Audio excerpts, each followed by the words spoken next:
여러분, 이방인의 교사였고 이방인의 설교자로 부름받았던 사도 바울, 그럼 어떤 사람일까요? 바울은 어떻게 이 세상에 살았을까요? 이 문제는 이 땅에 구원받은 모든 크리스찬들에게, 또 우리 성경신자들에게 아주 의미가 있고 중요합니다. 우리 교회사를 보시면 우리 믿음의 선배들 가운데 여러 가지 이름이 있습니다. 도나티스트, 몬타니스트, 알비게스 많습니다. 그 중에 하나가 폴리시안이라는 말이 있습니다. 이게 이제 바울파. 그러니까 침례교도 여러 가지 이름 가운데 바울파, 도나티스트파 여러 가지 있습니다. 이게 왜 그러냐면 우리 주님께서는 바울을 우리 믿는 성도들의 패턴으로, 본으로 세우셨기 때문입니다. 디모데전서 1장 15, 16절에 보시면 이것은 신실한 말이요 온전히 받아들이기에 합당한 말이니 곧 그리스도 예수님께서 죄인들을 구원하시려고 세상에 오셨다는 말이로다. 죄인들 중에 내가 우두머리니라. 그러나 예수 그리스도께서 먼저 내 안에서, 바울 안에서 모든 오래 참으심을 보이사 이후에 자신을 믿어 영존하는 생명에 이르게 될 자들에게 본이 되게 하셨으니 이런 까닭으로 내가 긍휼을 얻었느니라. 여기 본이라는 말이 영어로 패턴입니다. 패턴. 이 단어가 성막을 만들 때 주님께서 모세에게 하늘에서 보여주신 그대로 이 성막의 양식과 모든 기구 양식을 만들라 말씀하십니다. 성막의 양식이 패턴이거든요. 그러니까 성막을 지을 때 하나님께서 보여주신 대로 만들라고 하는 거예요. 근데 우리 구원받은 크리스찬들의 어떤 양식, 본이 누구라는 얘기예요? 바울입니다. 바울이 산 것처럼 살라는 거예요. 우리 본이기 때문에. 그래서 우리 성경 신자들, 이제 그리스도인들은요, 모든 어떤 교회 시대의 교리를 결정할 때 바울 서신을 중요시하는 거예요. 바울 서신이 몇 권이죠? 13권이라고 알려져 있습니다. 그죠? 13권은요, 공통점이 있습니다. 바울 서신 맨 앞에 시작하는 단어가 폴입니다. 바울이에요. 그러니까 한글은 좀 이제 번역을 위해서 뒤로 밀렸지만 영어 성경에서는 바울이 제일 먼저 나와요. 이게 바울 서신이 바로 이 교리를 결정하는 데 있어서 아주 중요한 기준이 됩니다. 또한 바울 스스로도요, 성경 여러 곳에서 구원받은 성도들에게 나를 따르라고 명령했습니다. 보세요 한번. 고린도서 11장에 보시면 읽어볼까 한번? 시작. 내가 그리스도를 따르는 자가 된 것 같이 너희도 나를 따르는 자가 되라. 나가 누구예요? 바울입니다. 바울요. 그리고 빌립보 4장 9절 시작. 너희가 내 안에서 배우고 받고 듣고 본 그것들을 행하라. 그리하면 평강의 하나님께서 너희와 함께 하시리라. 근데 오늘 본문에 보시면 이 사도 바울이라고 하는 사람에게 있어서 유일한 삶의 목표가 무엇인지 우리에게 보여주고 있습니다. 오늘 이 말씀은요, 1절과 계속 연결되어 있어요. 여기 1절에 보시면 끝으로 나의 형제들아 주를 기뻐하라. 기뻐하라. 하나님께서는요, 우리가 어떻게 살 때 기쁨 충만한 삶을 살 수 있는지 아십니다. 우리 인간을 가장 잘 아시는 분은 하나님이십니다. 왜? 하나님을 우리를 만드셨기 때문이죠. 하나님은요, 우리가 어떤 목표를 가지고 살 때 가장 기쁘고 능동적인 삶을 살도록 만드셨습니다. 반면에요, 목표를 상실하는 순간 우리 인간의 기쁨이 사라집니다. 그리고 뭔가 어떤 침체를 경험해요. 잘 생각해 보세요. 목표가 없으면 뭔가 영적 침체에 빠집니다. 여러분, 하나님께서요, 아담을 창조하신 후에 아담이 무엇을 하고 어떻게 살아야 할지를 말씀해 주셨죠. 창세기 1장에 보시면 읽어볼까요? 시작. 하나님께서 그들에게 복을 주시고 하나님께서 그들에게 이르시되 다산하고 번성하여 땅을 채우라. 땅을 정복하라. 또 바다의 물고기와 공중의 날짐승과 땅 위에서 움직이는 모든 생물을 지배하라 하시니라. 하나님께서 그들에게, 아담과 이브에게 복을 주셨습니다. 복과 함께 그들이 성취해야 될 목표도 주셨습니다. 목표는 뭐냐면 다산하고 번성하여 땅을 채우는 것입니다. 땅을 정복하는 것입니다. 바다의 물고기와 공중 날짐승과 땅의 모든 생물을 지배하는 것입니다. 즉 하나님께서 창조하신 인간은 다른 말로 목표 지향적으로 살도록 만들어졌다는 거예요. 이 목표는 아주 중요한 겁니다. 목표가 없으면 기쁨을 잃어버립니다. 삶이 침체됩니다. 여러분, BC 323년 그리스 알렉산더 대왕은요, 전 세계를 정복했을 때 앉아서 울었다고 합니다. 더 이상 이길 전쟁이 없었기 때문이에요. 알렉산더가 이제 목표를 상실한 순간 이제 술병 하나도 정복할 수 없었습니다. 반면에 목표가 있는 사람은요, 나이를 초월합니다. 환경을 초월해요. 여러분, 80세의 고령에도 불구하고 200만, 300만의 이스라엘 백성들을 이집트의 포로 생활에서 인도해낸 모세가 있습니다. 또 85세 때에 저 산지를 내게 달라고 구했던 갈렙이 있어요. 그리고 교회사에 보시면요, 88세에도 말을 타고서 복음 전도 여행을 다닌 존 웨슬리도 있습니다. 이들은 어떻게 이렇게 다이나믹한 삶을 살 수 있었을까요? 구체적인 목표가 있었기 때문입니다. 여러분, 우리를 강하게 만드는 건 목표예요. 우리를 끈기 있게 만드는 것도 목표입니다. 목표가 있을 때 아무리 거친 길이라도 앞으로 나아갈 수 있습니다. 목표가 확실한 사람은요, 아무리 거친 길이라도 앞으로 나아갈 수 있습니다. 근데 목표가 없는 사람은 아무리 좋은 길이라도 앞으로 나아갈 수 없습니다.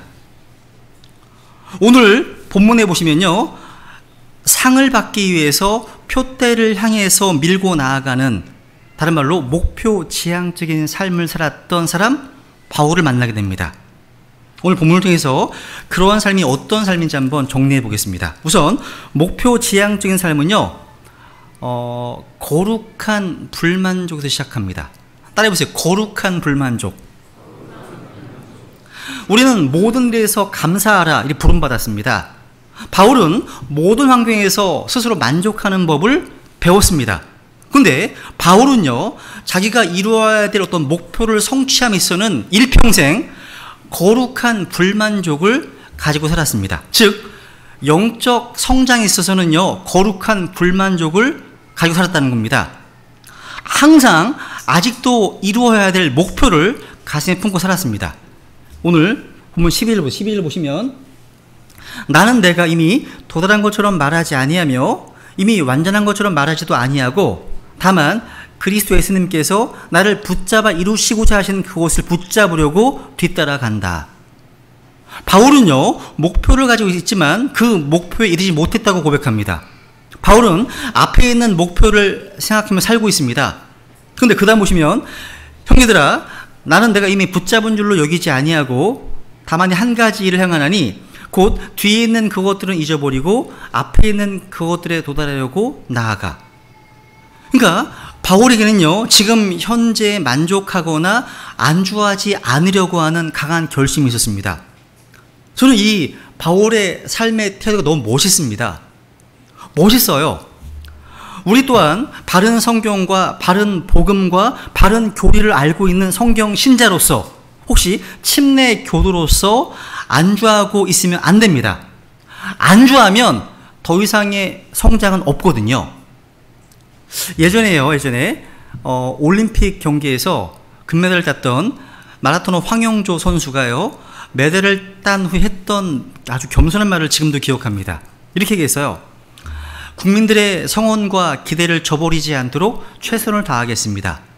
내년에는 보스턴, 런던, 로테르담, 북경 대회 중 하나를 택해서 세계 기록을 깨뜨리겠습니다. 이런 말을 했어요.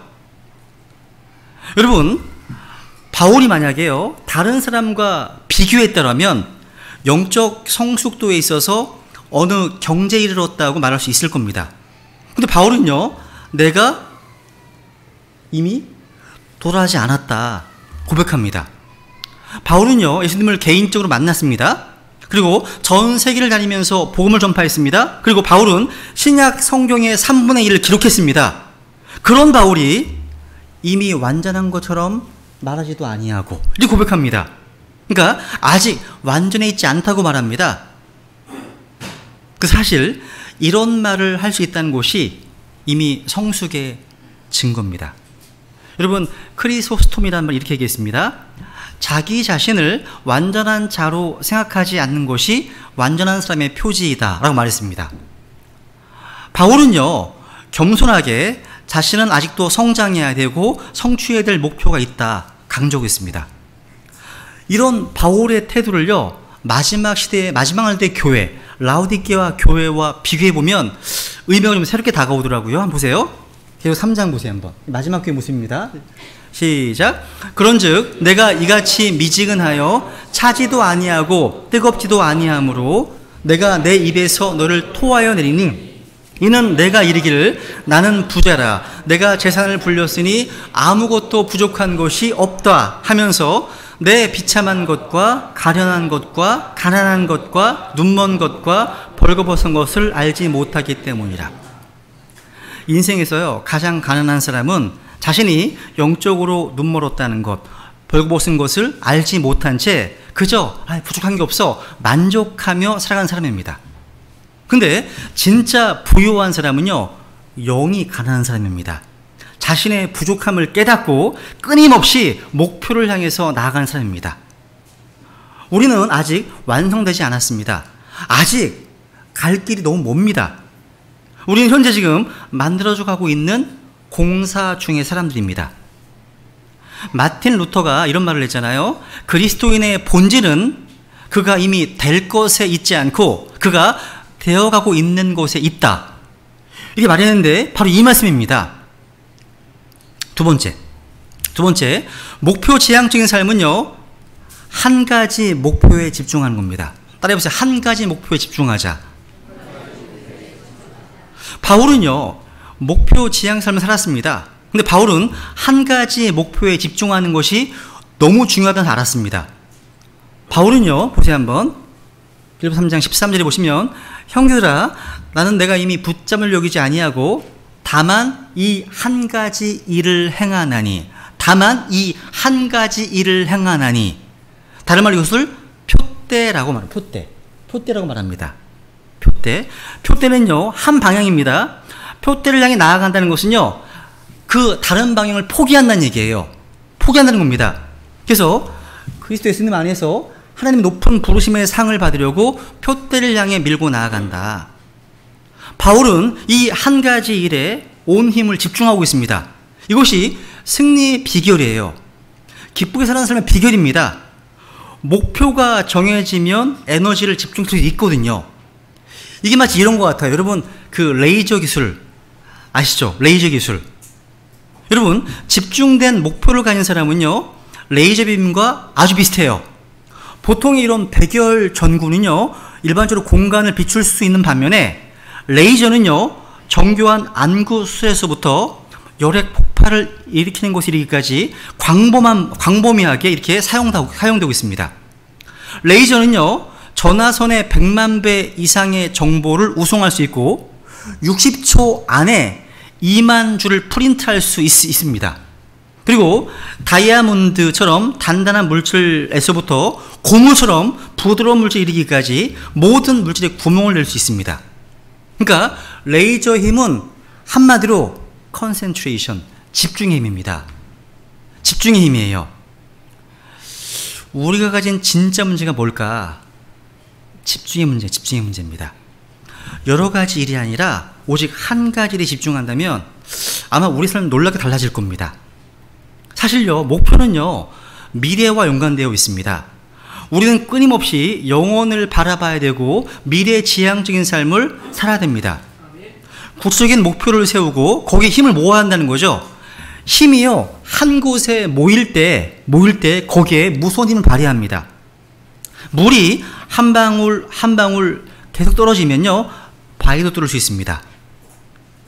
우리가 어떤 한 분야에서 전문가가 되기로 작정하고 힘을 모으면 프로가 될 수 있습니다. 그러니까 프로가 된다는 것, 뭐 다른 거창한 것이 아니에요. 한 가지 목표에 온 힘을 집중할 때 프로가 될 수 있는 겁니다. 그렇다면 어쩌면 모든 일을 다 잘해, 이 말은 어떤 것도 잘하지 못한다는 말일 수 있습니다. 그럴 수 있습니다. 근데 한 가지에 탁월한 사람은요, 모든 것에도 탁월할 수 있는 겁니다. 여러분, 그 핸델의 메시아 들어보셨습니까? 핸델의 메시아? 예전에 한동안 듣고 지냈던 곡인데요. 핸델이요, 이 메시아라고 하는 위대한 곡을 작곡할 때 무려요 23일 동안 침식을 잊고 작곡에 몰두했다고 합니다. 훗날요 핸델이 그 곡을 작곡하던 때의 심경을 이렇게 고백했습니다. 나는 그때 오직 하나님의 왕국, 그리고 그 왕국의 주이신 메시아, 바로 그분만을 바라보고 있었습니다. 이게 뭐예요? 구원자이신 메시아 그 한 분만을 바라보았던 그 집중의 힘이 이 위대한 음악을 탄생시켰다는 겁니다. 바울은요, 그냥 허공을 치듯이 전진한 게 아닙니다. 바울은 상을 얻기 위해서 달리는 경주자처럼 전진했다는 거죠. 읽어볼까요? 시작. 경주할 때 달리는 자들이 다 달릴지라도 한 사람이 상을 받는 줄을 너희가 알지 못하느냐? 너희도 상을 받도록 이와 같이 달리라. 달리십시오, 여러분. 그렇다면 여러분, 사도 바울이 집중했던 목표가 무엇이었을까요? 바울은 뭐에 집중해서 달렸을까요? 정답 첫 번째, 바울은요, 주 예수 그리스도를 아는 지식에 집중했습니다. 바울이 여기서요, 좀 우리가 이해하기 어려운 그 말을 합니다. 이렇게 얘기합니다. 보세요. 이게 바로 이해가 들어오세요? 바울은요, 다만 그리스도 예수님께서 나를 붙잡아 이루시고자 하신 그것을 붙잡으려고 뒤따라간다, 이렇게 말합니다. 바울이 그리스도 예수님께 붙잡힌 바 된 것이 뭘까요? 조금 더 구체적으로 바울이 언제 예수님께 붙잡혔습니까? 바로 다마스커스로 가는 도상입니다. 즉 예수님 믿는 사람들을 잡아 죽이기 위해서 가던 길에서 예수님을 만납니다. 거기서 예수님을 이렇게 붙잡힌 거예요. 그럼 이 말씀은요, 다시 읽어볼까요? 이거 색깔 시작. 그리스도 예수님께서 나를 붙잡아 이루시고자 하신 그곳을 붙잡으려고 뒤따라가노라. 이 말씀 아주 의미가 있어요. 저 같으면 그냥 그리스도 예수님을 붙잡으려고 뒤따라가노라 이렇게 할 것 같은데, 바울은 덧붙이잖아요. 나를 붙잡아 이루시고자 하신 그곳을 붙잡으려고 뒤따라간다. 쉽게 말했어요. 나는 더 주님께 붙잡히고 싶다는 뜻입니다. 여러분, 우리가 처음에 주 예수 그리스도를 내가 믿었을 때를 바꾸어 말하면 그때 우리는 주 예수님께 붙잡힌 겁니다. 여러분, 우리가 구원받기 이전에는 어땠습니까? 붙잡히지 않았습니다. 우리 마음으로 도망다녔습니다. 우리가요, 낚시로요, 고기를 잡을 때 고기가 낚시에 한 번 걸리면 이제 자유가 없습니다. 걸리기 전에는요, 자기 마음대로 다니고 자기 마음대로 뭐 했습니다. 그죠? 근데 우리가 예수 그리스도를 믿기 전에 그랬다는 거예요. 그죠? 근데 어느 날 우리가 갈보리 십자가의 대속으로 하나님의 크신 사랑을 깨닫게 되므로 그분을 나의 구원자와 주님으로 믿게 된 사건이 일어나는데, 그날이 어떤 날이었습니까? 주님께 붙잡힌 날이에요. 그날이요. 그날 이후로요, 바울의 소원은 자신을 붙잡은 예수님을 더욱더 아는 것이었습니다. 바울은 자신을 붙잡으신 예수님을 더욱 알고 싶어 했습니다. 예수 믿는 사람들을요, 핍박했던 살인자였고 핍박자인 그를 붙잡으시고 죄를 용서해 주시고 그를 사용하시는 주님을 더욱 알기를 소원했습니다. 바울은요, 예수님을 얻고 또 예수님을 아는데 모든 것을 걸었습니다. 그걸 위해서 자신이 소중히 여겼던 모든 것을 손실로 또 배설물로 여겼습니다. 한번 읽을게요. 8절 시작. 참으로 확실히 모든 것을 손실로 여김은 그리스도 예수 내 주를 아는 지식이 뛰어나기 때문이라. 내가 그분을 위하여 모든 것에 손실을 입고 그것들을 단지 배설물로 여김은 내가 그리스도를, 아까 12절 말씀처럼요, 보시면 붙잡으러 뒤따라간다 말씀하고 있죠. 즉 그리스도를 알기 위해서, 그리스도를 얻기 위해서, 그분을 닮기 위해서 뒤따라간다는 것은요, 아주 값비싼 희생을 지불하는 것을 의미합니다. 많은 분들이요, 그냥 세월이 흘러가면 저절로 성장하게 될 것이라고 기대합니다. 이들은요, 앞에 어떤 위험이나 어려움이 없다는 것을 확인한 후에 안전하다고 할 때 한 발을 떼려고 합니다. 그리고 이들은 앞으로 나아가는 것이요, 자신들의 어떤 플랜과 계획과 일치할 때만 움직이려고 합니다. 이것은 결코 뒤따라가는 자세가 아니에요. 먼저 버리는 게 필요해요. 여러분, 윌리엄 보든이라는 선교사가 있습니다. 이 사람은요, 시카고의 예일 대학을 졸업하고 중국에 선교사로 나가려고 했습니다. 그런데 이 보든의 많은 친구들이요, 많은 재물과 성공된 장래를 뒤로하고 중국으로 가려고 하는 이 보든을 향해서 참 어리석다 이렇게 말했습니다. 근데 보든은 주 예수 그리스도를 섬기고 주님을 뒤따라가기를 기뻐했습니다. 그런데 얼마 후에 중국에 도착하기도 전에 치명적인 병에 걸려서 죽고 말았습니다. 이게 비극입니까? 아닙니다. 여러분, 보든은요, 예수님을 따라가기 위해서 모든 것을 버린 사람입니다. 그 친구들은 병상에서 죽어가면서 기록한 보든의 글, 즉 나는 아무런 여한도 패배도 후회도 없다고 기록한 것을 봤습니다. 보든은요, 많은 것을 버리지만 가장 고귀한 그리스도를 알고 얻었기 때문에 주님 앞에서의 그의 어떤 계산은 결코 로스, 손실이 아니라 얻음이었다는 겁니다. 여러분, 사도 바울은요, 주 예수 그리스도를 알기 위해서 모든 것을 내려놓았습니다. 우리는요, 지식을 결코 무시해서는 안 됩니다. 성경은요, 지식이 없으면 망한다고 합니다. 지식 가운데 가장 고귀한 지식, 가장 소중한 지식은 바로 하나님을 아는 지식입니다. 호세아 4장 1절 보시면 읽어볼까요? 시작. 이스라엘 자손들아, 너희는 주의 말씀을 들으라. 하나님을 아는 지식도 없으므로 주께서 그 땅의 거주민들과 논쟁하시니라. 하나님을 아는 지식.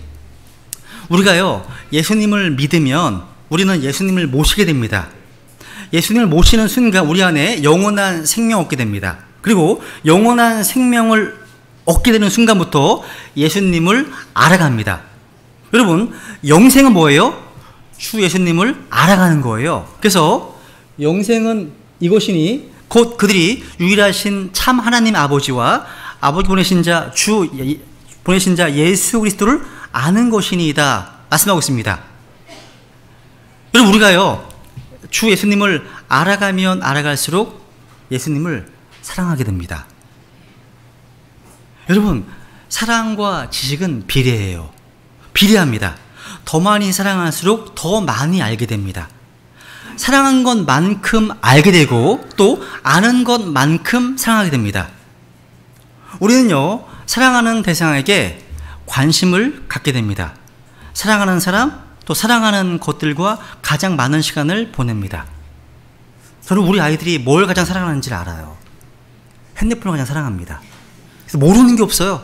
제가 물으면 다 알아요. 여러분 생각해 보세요. 우리는요, 보지 못하는 것들을 보지 못하는 사람을 사랑할 수는 있어도 알지 못하는 사람을 사랑할 수는 없습니다. 사랑할 수 없죠. 두 번째, 바울은요, 예수님을 온전히 닮기까지 성장하는 것에 집중했습니다. 여러분, 사랑하면 닮습니다. 사도 바울은요, 예수님을 사랑했기 때문에 예수님을 닮기 원했습니다. 그리고 예수님께서 경험하신 모든 것을 경험하고 싶었습니다. 예수님의 부활의 권능뿐만 아니라 고난까지도 경험하기 원했다는 거죠. 여기 한번 보세요. 10절 11절 보세요. 한번 읽어볼까요? 시작. 이것은 내가 그분의 죽으심과 일치하게 되어 그분과 그분의 부활의 권능과 그분의 고난에 참여하는 것을 알고자 함이요, 어찌하든지 내가 죽은 자들의 부활에 도달하려 함이라. 여기 고난에 참여한다는 것은요, 고통을 경험하는 거예요. 또 죽음을 경험한다는 의미입니다. 바울은 예수님과 함께 십자가에 못 박혀 있다고 고백했습니다. 사실 인간이요, 성장할 수 있는 가장 좋은 때는 고난의 때입니다. 고난의 때예요. 또 죽음에 직면해 보는 때입니다. 죽음에 직면하고 죽음을 생각해 볼 수 있다는 것은요, 어떤 면에서는 우리의 삶을 진지하게 생각해 볼 수 있다는 의미입니다. 바울은 실제로요, 많은 어떤 고난을 통해서 죽음을 눈앞에 두고 살았습니다. 죽을 고비를 수없이 넘겼습니다. 근데 바울에게는요, 살고 죽는 것보다 더 중요한 게 있었어요. 살든지 죽든지 자신의 몸에서 그리스도를 드높여지는 것이었습니다. 그래서 바울이 그러잖아요. 살든지 죽든지 내 몸에서 그리스도를 높이고자 하나니.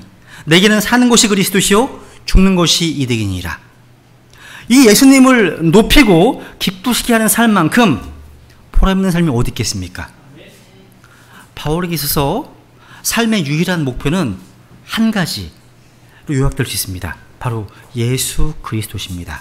오직 예수, 오직 주님에게 그의 목표가 집중된 것입니다.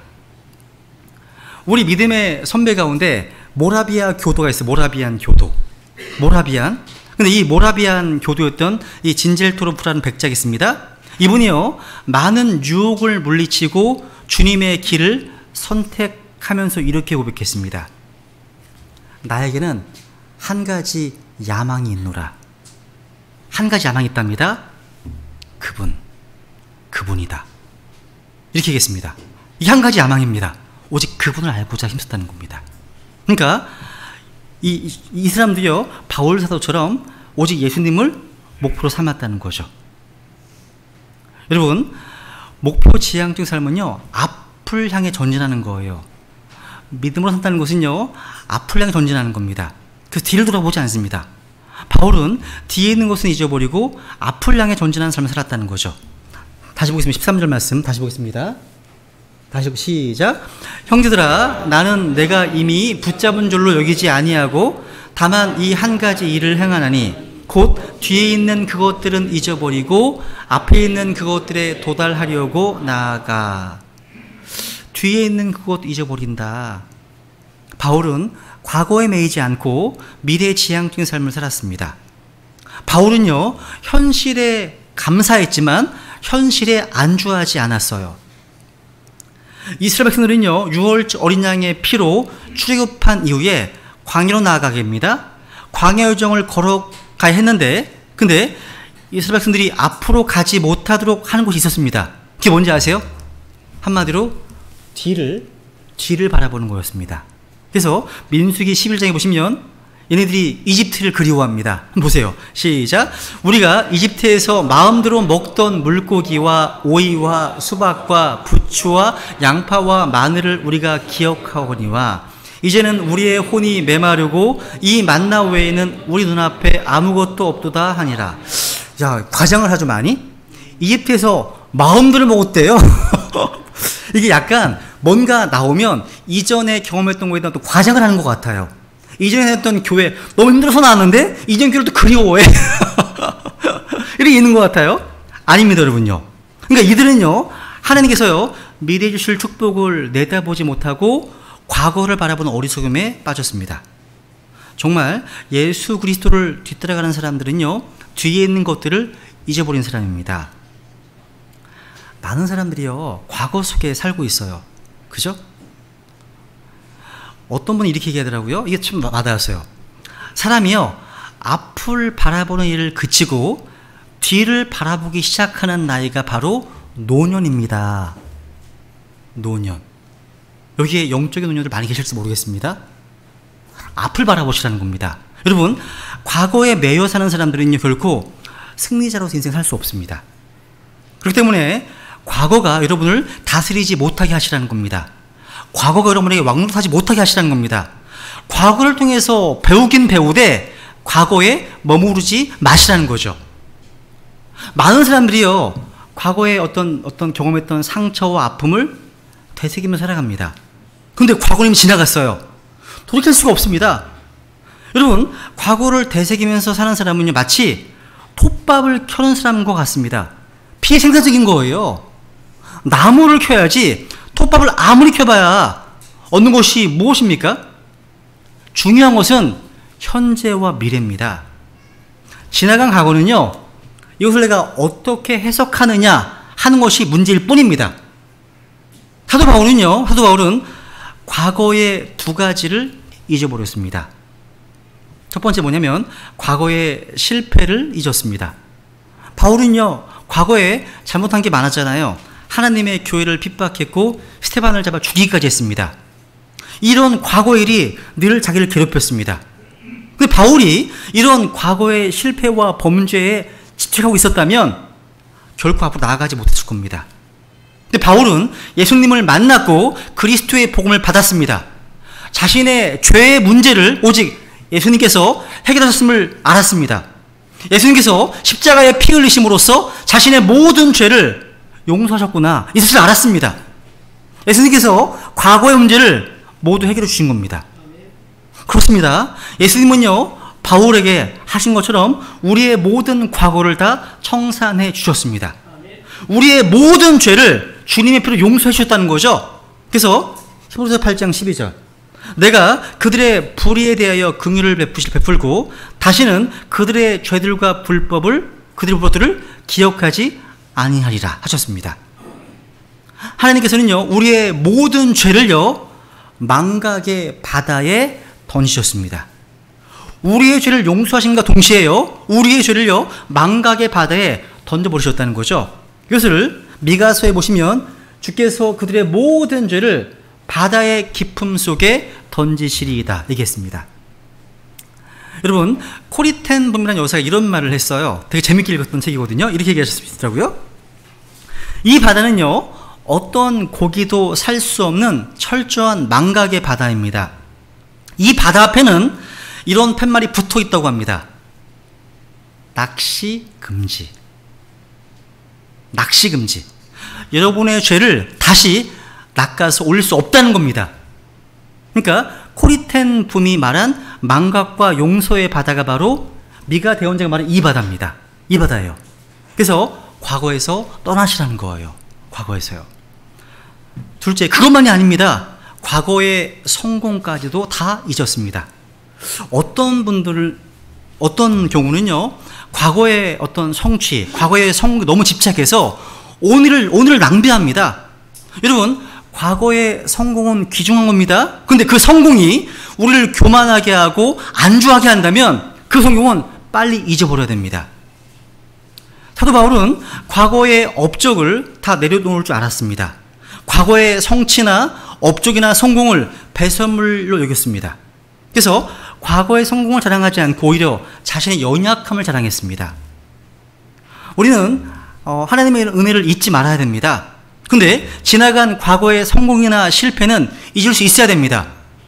과거에 실패한 기억이 우리를 뒤로 끌어당겨서 영적으로 전진하지 못하게 하지 마시기 바랍니다. 또한 과거에 성공한 기억이 우리를 영적으로 부풀게 해가지고 영적 나가지 못하게 하는 걸 막으셔야 한다는 겁니다. 우리 주님께서는요, 뒤를 돌아보는 것은 하나님의 왕국에 합당하지 않다고 하셨습니다. 한번 읽어볼까요? 시작. 예수님께서 그에게 이르시되 손에 쟁기를 잡고 뒤를 돌아보는 자는 하나님의 왕국에 합당하지 아니하니라 하시니라. 우리는 앞으로 전진해야 됩니다. 영적으로 성장해야 됩니다. 여러분, 구원받았는데 시간이 많이 흘러서 여러분 제발 성인 아이로 남아있으면 안 됩니다. 성인 아이는 영적 성장을 향해 나아가기를 거부하는 사람들입니다. 성인 아이의 특징은 여전히 이기적이고 자기중심적입니다. 어린아이들이 그렇잖아요. 그죠? 모든 사람이 자기를 위해서 존재하는 것처럼 울며 떼를 씁니다. 근데 조금씩 성장해 가면서 남을 섬기고 배려하기 시작합니다. 자신을 희생할 줄 압니다. 여러분, 영적으로 성장한 사람은 교회가 나를 위해서 무엇을 해줄 것인가를 기대하지 않고 내가 교회를 위해서 뭘 할 수 있는가에 집중합니다. 다릅니다, 이게요. 하나님의 관심은 우리가요, 얼마나 편안히 안주하느냐에 있지 않습니다. 하나님의 관심은요, 우리가 성장하는 데 있어요. 언제까지? 예수님을 닮기까지. 그러려면 따라해 보실까요? 한번? 배움과 성장. 그러려면 배움과 성장에 집중하십시오. 바울은 에베소 교회 성도들에게요, 배움과 성장을 강조하더라고요. 보세요, 한번. 읽어볼까요? 시작. 마침내 우리가 다 믿음과 하나님의 아들을 아는 것에서 하나가 돼서 완전한 사람에 이르고 그리스도의 충만하심에 장성한 분량에까지 이르리니. 아멘. 바울은요, 우리가 다 믿음과 하나님의 아들을 아는 것에서 하나가 되어 완전한 사람에 이르라고 말합니다.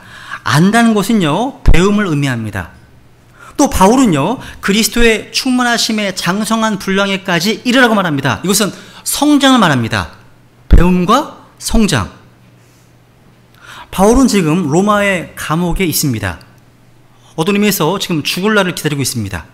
그런데 바울이 쓴 옥중 서신 속에는요, 계속해서 배우고 성장할 것을 부탁하고 있습니다. 여러분, 영적으로 잘 성장하기 원하세요? 여러분, 영적으로 잘 성장하는 사람 특징이 있어요. 이들은요, 모든 사건을, 모든 만남을요, 배움의 기회로 여기고 성장의 기회로 봅니다. 사실 우리가 살고 있는 이 세상은요, 어떤 의미에서 골짜기입니다. 계곡입니다. 계곡과 같습니다. 고난도 많고 고통도 많습니다. 모세가 고백한 것처럼 수고와 슬픔의 연속이라 해도 과언이 아닙니다. 물론 즐거운 때도 있지만 인생이라는 계곡을 통과할 때 우리는 고난을 피해갈 수 없습니다. 왜 우리는 고난의 골짜기를 통과해야 할까요? 그 이유는요, 고난의 계곡을 통과하면서 성장하기 때문입니다. 성장하기 때문이에요. 벤자민 프랭클린 이런 말을 했잖아요. 우리에게 고통을 주는 것들이 우리의 스승이다. 이 굉장히 좀 쉬운 말이 아니에요. 그죠? 그렇다면 여러분, 서로가 서로에게 스승이 될 수 있습니다. 남편과 아내와 자녀와 부모가 우리의 스승이 될 수 있습니다.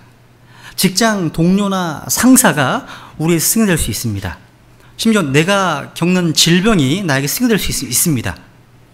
우리가 기억해야 될 것은요, 주님 오시는 그날까지 이 배움과 성장을 지속해야 한다는 겁니다. 저 또한 목회자로서 또 말씀의 사역자로서 이 성경과 콩코던스를 가까이 하고 또 우리 믿음의 선배들이 쓴 여러 가지 책들을 또 함께 이제 시간을 보내면서 계속 공부해야 됩니다. 끊임없이 공부해야 돼요. 끝이 없어요. 그렇기 때문에 저는요, 평생 학습에 관심이 많습니다. 한 달에 한두 번 정도요, 서점에 가서 10권, 20권 정도의 책을 구입해서 공부합니다. 왜 그럴까요? 제가 배움을 멈추는 순간 저의 성장도 멈추기 때문이에요. 마찬가지예요. 여러분, 성장을 멈추는 순간 우리는 목표를 상실합니다. 방황하게 되는 거예요. 여러분, 나이가 들어도요, 계속해서 배움과 성장을 추구하는 사람들은요, 목표가 있기 때문에 뭔가 살아있어요. 생기가 있다는 거예요. 달라요. 다릅니다, 여러분. 바울은요, 로마 감옥에서 마지막 순간을 기다리면서도 디모데에게 뭘 부탁합니까? 뭘 부탁하죠? 책을 가져오래요. 책을. 책을 가져오랍니다. 바울은요, 우리가 일평생에 걸쳐서 배움과 성장을 지속해야 한다, 가르치고 있는 겁니다. 마지막으로 오늘 본문에 보시면요, 바울은요, 목표를 성취한 후에 받게 될 상에 대해서 강조합니다. 바울은 향방 없이 달리는 것이 아니라 표대를 향해서 밀고 나아간다고 말합니다. 표대 이름은 상을 받기 때문이죠. 한번 여기 14절 볼까요? 그리스도 예수님 안에서 하나님의 높은 부르심의 상을 받으려고 표대를 향해 밀고 나아가노라. 그리스도인은요, 표대가 있는 사람입니다. 표대가 있어야 돼요. 저는 오늘날 그리스도인이면서도 표대, 목적이 없는 사람을 많이 대합니다. 목적의식이 없는 그리스도인 말입니다. 여러분은 표대가 있으세요? 마크, 표대가 있으세요? 무엇이 표대입니까? 바로 그리스도 한 분을 얻는 겁니다. 그리스도만이 우리의 표대이십니다. 근데 오늘날 믿는 성도들이요, 이 그리스도 한 분을 표대 삼지 않는 것을 너무나 많이 보게 됩니다. 무엇이 표대입니까? 무엇이 목표입니까? 무엇을 하게 나아가고 계십니까? 정말 중요한 질문입니다. 그리스도 그 한 분이 우리의 목표가 되어야 한다는 거죠. 여러분, 주님보다 더 귀한 건 없습니다. 다 동의하시죠? 그죠? 세상도 부릅니다. 저는 여기서 어떻게 여러분이 말해야 될지 모르겠습니다. 여러분, 주님 한 분의 인격, 그분 자신보다 더 귀한 것이 어디 있단 말입니까? 어떠한 교리도, 어떤 영적 선물들도 그분과 비교할 수 없습니다. 여러분, A.B. 심슨이라는 목사님이 지은 찬송가 가사 이런 게 있습니다. 과거에는 축복을 구했으나 이제는 축복을 주시는 분을 구하네. 과거에는 영적 선물들, 은사들을 구했으나 지금은 그 선물들을 주시는 분을 구하네. 과거에는 능력을 구했으나 지금은 전능하신 능력을 가진 그분을 구하네. 이런 가사가 있습니다. 여러분, 하나님께 많은 것들이 있어요. 그죠? 많은 것도 있습니다. 근데 우리가 그런 것들에 집중하시겠습니까? 그래서 그분 자신을 놓치겠습니까? 아닙니다. 모든 것을 다 잃더라도 주님 자신을 잃으면 안 되는 거죠. 저는 베드네 심내교회에 비록 적은 수라 할지라도 이런 무리들이 많이 생겼으면 좋겠습니다. 내게 필요한 것은 오직 주님뿐입니다. 나는 주님 한 분을 원합니다. 주님 한 분 외에는 아무것도 원하지 않는 그러한 지들 말입니다. 이 말이 간단하지만 쉬운 건 아니에요. 쉬운 거 아닙니다. 그러나 여러분, 우리는 이 방향을 향해서 가야 돼요. 이 목표를 가야 한다는 겁니다. 바울이 그렇게 걸어갔어요. 바울 우리 인생을 경주로 또 전쟁에 비유했잖아요. 읽을까요? 한번? 시작. 내가 선한 싸움을 싸우고 나의 달려갈 길을 마치고 믿음을 지켰은즉 이후로는 나를 위하여 의의 관이 예비되어 있나니 주 곧 의로우신 심판자께서 그날의 그것을 내게 주실 것이요 내게만 아니라 그분의 나타나심을 사랑하는 모든 자들에게도 주시리라. 아멘. 여러분, 경주하는 사람에게 필요한 것이 인내입니다. 인내. 근데 오해하지 마세요. 성경이 말하는 인내는요, 그냥 주저앉아서 기다리는 인내가 아닙니다. 달려가면서 앞으로 나아가면서 인내하는 겁니다. 그래서 히브리서 12장 1절 시작.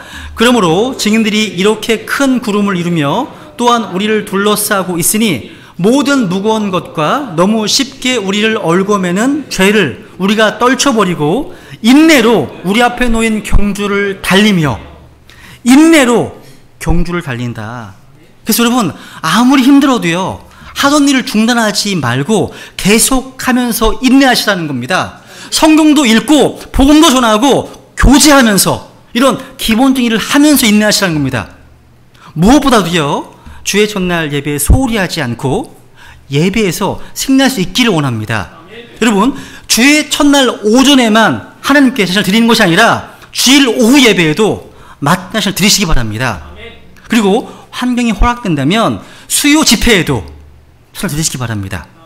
단순히 여러분, 썬데이 모닝 크리스찬이 아니라 썬데이 올데이 크리스찬, 썬데이 올데이 크리스찬보다는 에브리데이 크리스찬이 되시기 바랍니다.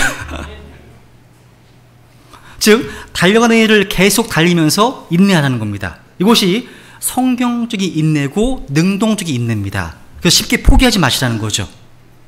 우리 인생의 경기는 지금도 계속되고 있습니다. 우리가 주님 다시 오시는 그날까지 인내하면서 계속 성장해야 한다는 거죠. 이제 말씀에 이제 마무리를 짓겠습니다.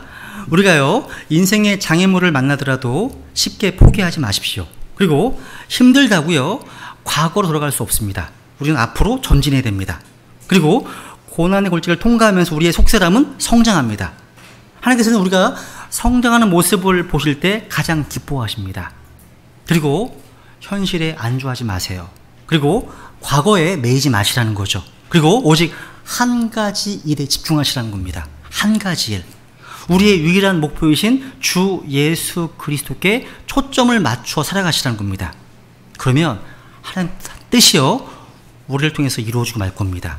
오늘 들으신 말씀을 좀 기억하시면서 주님 앞에 주 예수 그리스도라고 하는 이 단 하나의 목표를 위해 살지 못했다면 이 시간 회개하시고 다시 우리 마음을 모두어서 그 목표를 위해 살겠다고 결단하고 다짐한 시간을 갖겠습니다.